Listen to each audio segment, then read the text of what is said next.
Digga, ist das ein PC, der da runterfliegt eigentlich?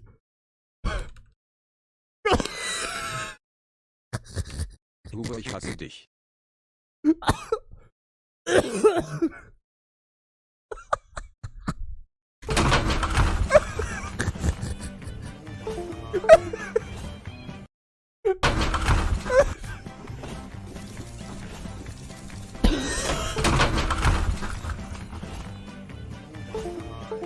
Digga, geil.